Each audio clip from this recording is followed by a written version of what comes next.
nakasagot nito may plus point sa akin. What is 2 times 2? Ma'am ako, ma'am. Wala bang gustong sumagot? Ma'am, alam ko po yung sagot. 2 times 2. Ma'am. Okay, Samantha. 2 times 2 is 4. Very good. May plus 5 ka sa akin. Ang daya naman. Kanina pa ako nagtataas ng kamay. Ma'am, pwede pa po ba ako mag-take ng quiz? Absent kasi ako kahapon eh. Ay, hindi na. Absent pa more. Tatamad-tamad ka kasi mag-aral. Nagkasakit po kasi ako, ma'am. Oh, anong gagawin ko? Ma'am, pwede ba ako mag-quiz kahit absent din ako kahapon? Oo naman. O ito, magsimula ka na. Thank you po, ma'am. Bakit siya pwede mag-quiz, ma'am? Bakit? May problema ka ba? Oo, may problema ako. Favoritism ka. Palagi na lang sa Samantha yung binibigyan mo ng chance. May galit ka ba sa akin, ma'am? Sabihin mo. Hindi ako galit sa'yo. Pero sa nanay mo, oo. Wag na wag mong dadama yung anak ko sa problema mo sa akin. Nay, anong meron? Yang nanay mo, pabida. Dapat ako yung top 1 ng high school kami. Alam naman natin dalawa na deserve ko talaga maging top 1. Hindi kagaya mo, binabayaran yung school para tumaas ang grade. Totoo ba yun, Nay? Sinungaling ka! Mana ka naman pala sa nanay mo, Samantha. Nga pala, alam na ng principal yung pagiging favoritism mo. Good luck na lang sa'yo, ha? Guys, announcement! Hindi daw papasok si ma'am. Yes! Wala kaming gagawin! True! Huwag muna kayo magsaya. May iniwan siya activities. Hala! Magsulat daw tayo ng essay sa yellow pad, back and forth. Essay na naman? Tapos di naman babasahin ni ma'am. Te, yung research natin. Asan na yung bag mo dun? Tigilan mo muna ako, be. Absent nga si ma'am, di ba? Mag-absent ka na din, te. Kung tamad ka mag-aaral.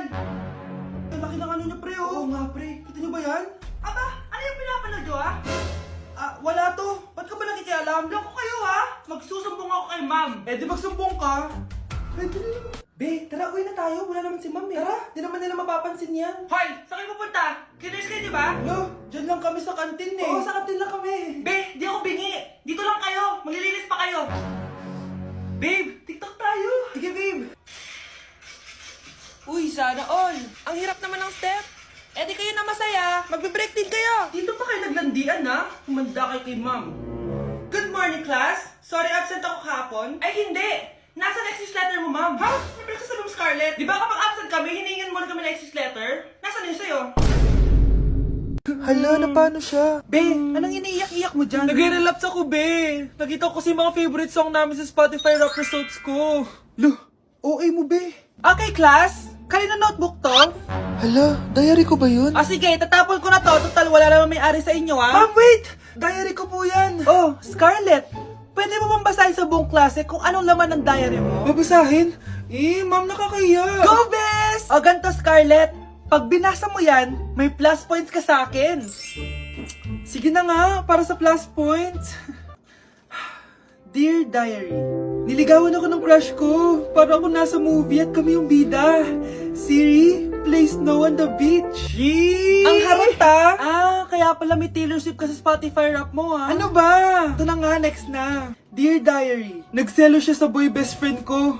Gusto niya na makipaghiwalay sa akin. Hindi ko kayang mawala siya. I will die for you. OMG! Hula ko. Nasa Spotify rap mo si The Weeknd, no? Eto na nga. Medyo masakit to. Dear Diary, balita ko, may bago na siyang girlfriend. At yung best friend ko pa yung bago niya. Paano nila nagawa sa akin to? Parehas silang traitor. Hala, okay lang yan, bes. Kaya, ayun, nasa top song ko yung Kill Bill ni SZA. Magre-relapse na yan! Tumigil nga kayo! Class, tumigil na! Hello ma'am, sorry I'm late. Nga pala, class, may bago pala kayong kaklase. Dear Diary, eto na ba yung binigay ng universe para sa akin? Hi classmates, my name is Jake. Ang pogi ng pangalan, tapos ang tangkad niya pa. Siya na talaga yung para sa akin. And sa mga nagtatanong, may jowa na po ako. And 3 years na po kami. Dear Diary, suko na ako. Ayoko na magjowa. Mamamatay na lang talaga akong single. Anak, tingnan mo tong balita. Hiwalay na daw yung Katniel. Tingin nga na baka fake news lang yan, ha? Pinost ni Catherine! Hindi! Hindi pwede mawala ang Katniel! Di niya! Catherine! Bakit niyo ginawa sa amin to? Okay na ito. Breaking news! Walang pasok on all levels dahil hiwalay na ang Katniel. Pati sa balita ang OA, kala mo di ka nanonood ng movie ng Catherine, ha? Umiiyak ka pa nga eh. Ayun na, nakakakilig naman. Wala nang nangyari. Hindi ka mamamatay. Oo na, die hard fan ako ng Katniel. Hindi.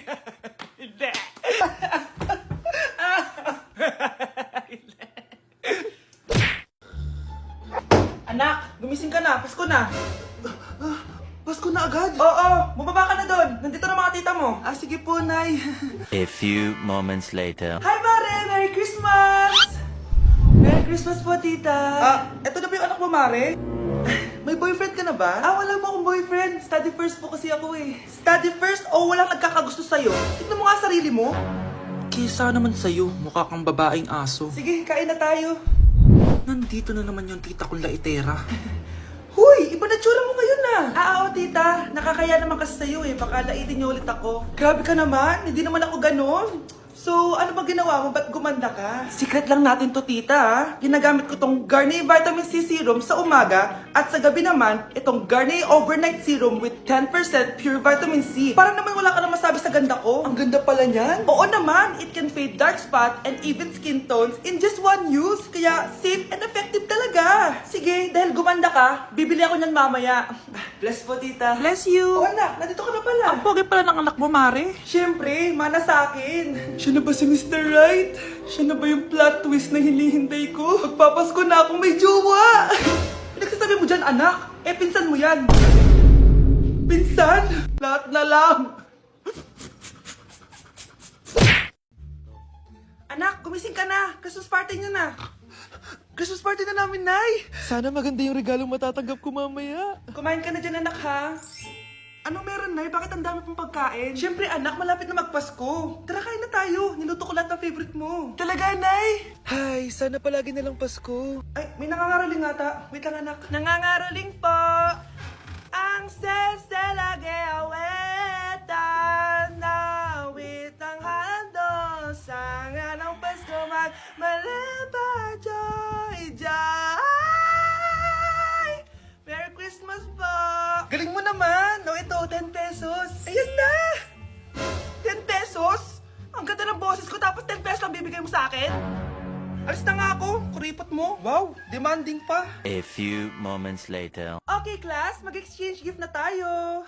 Wow, ang bango neto, thank you. OMG, bagong bag. Alam mo talaga yung gusto ko, ha? Thank you.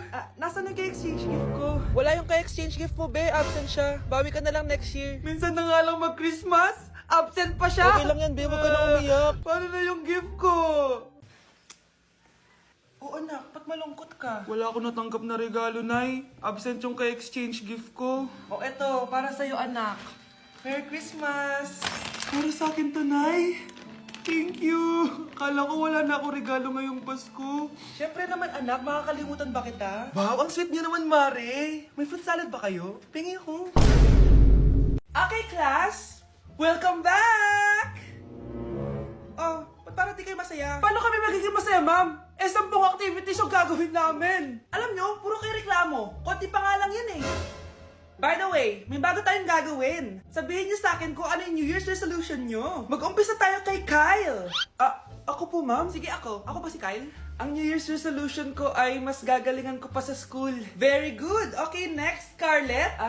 Ang New Year's resolution ko ay ang magka-jowa. Last year ko pa wini-wish kaso hanggang ngayon wala pa rin akong jowa. Lu, paano ka magkaka-jowa? Lahat na lumalapit na lalaki sa'yo, nire-reject mo. Kala mo ang ganda-ganda niya. Kung ikaw magiging jowa ko, wag na lang. Mamatay na lang ako.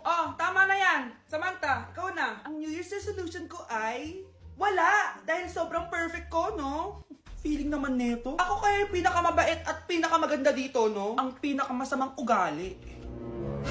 Anong sabi mo? Totoo naman eh. Dapat ang New Year's resolution mo, ang maligo ka. Puro ka make-up. Ang asim-asim mo naman.